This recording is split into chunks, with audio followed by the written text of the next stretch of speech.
वज़ीर-ए-आज़म नरेंद्र मोदी ने कहा कि कांग्रेस और बीआरएस के दरमियान खुशामद का बंधन काफ़ी मजबूत है। कहा, इतने वर्षों से इन दोनों ने मजलिस को हैदराबाद लीज पर दिया था। पहली मर्तबा बीजेपी ने मजलिस को चैलेंज किया। कहा, इस चैलेंज से मजलिस घबराई हुई है, इससे ज़्यादा कांग्रेस और बीआरएस घबराए हुए हैं।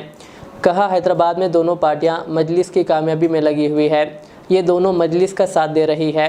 वज़ीर-ए-आज़म ने करीमनगर में जलसे आम से खिताब करते हुए कहा कि करीमनगर के बीजेपी उम्मीदवार बंडी संजय की जीत पहले ही तय कर दी गई है। उन्होंने कहा, कांग्रेस की हार यहाँ इतनी है कि किसी को इंतखाबात में हिस्सा लेने के लिए मना पाई है, जबकि बीआरएस का यहाँ कोई अता पता नहीं है। वज़ीर-ए-आज़म मोदी ने कहा कि तीसरे मरहले की पोलिंग पूरी हो गई है। कहा, कांग्रेस और इंडिया इत्तेहाद का तीसरा फ्यूज़ उड़ गया, अभी 4 मरहलों की पोलिंग बाकी है। उन्होंने कहा कि तेलंगाना से दिल्ली तक डबल आरआर टैक्स काफ़ी चर्चे में है। कहा, इस डबल आरआर टैक्स को तेलंगाना का बच्चा बच्चा जानता है। उन्होंने कहा, चंद दिन पहले तेलुगु में एक फिल्म ट्रिपल आर रिलीज़ हुई थी। किसी ने इनसे कहा कि डबल आर ने ट्रिपल आर को पीछे छोड़ दिया है।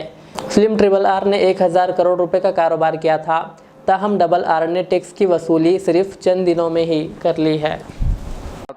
कांग्रेस और बीआरएस के बीच जो अपीजमेंट का बॉन्ड है वो बहुत मजबूत है। इतने वर्षों से इन दोनों ने जैसे हैदराबाद को एमआईएम को लीज पर दे रखा था, पहली बार किसी ने एमआईएम को चुनौती दी तो बीजेपी ने। बीजेपी की चुनौती से एमआईएम तो घबराई हुई है, उससे ज्यादा कांग्रेस और बीआरएस घबराए हुए हैं। हैदराबाद में दोनों पार्टियां एमआईएम को जितवाने में लगी है, दोनों उनको साथ दे रही है। बीआरएस वाले कांग्रेस पर कैश फॉर वोट का आरोप लगाते थे ना, लेकिन जब तक वो सत्ता में रहे कभी जांच करवाई क्या?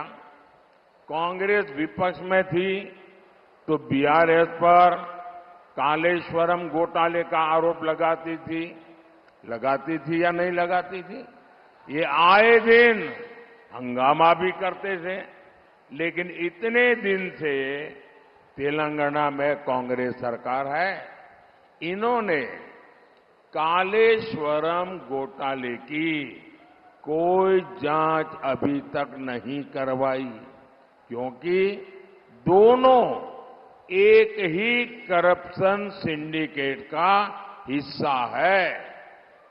रियाज इस्लामिक स्कूल तालीमी मैदान में एक नया इनकलाब। इस्लामिक और मॉडर्न एजुकेशन की अजीम दरसगाह 23 साल तजुर्बे के बाद तलबा और तालिबात के लिए रियाज इस्लामिक स्कूल पेश करता है हिफ्ज़ कुरान, नाज़िर कुरान कायदे के अलावा नर्सरी ता 10वीं जमात तक के तालीम का बेहतरीन नज़्म। बच्चों के लिए हॉस्टल की सहूलत, मुस्तहिक़ तलबा के लिए खुसूसी रियायत, तलबा और तालिबात के लिए अलहदा क्लासेस के माकूल नज़्म, खुसूसी computer classes, hardware and software training, बच्चों में तहरीरी और तकरीरी सलाहियतों को उजागर करने के लिए हफ्तावारी प्रोग्राम, काबिल और मुशफ़िक़ असातिज़ा इकराम की निगरानी में बेहतरीन तालीम नज़्म। सुबह 8 बजे तक शाम 4:30 बजे दाखिले जारी हैं, उजलत कीजिए। Riyaz Islamic school, opposite lane, new SR petrol pump, Vattapalli, Hyderabad.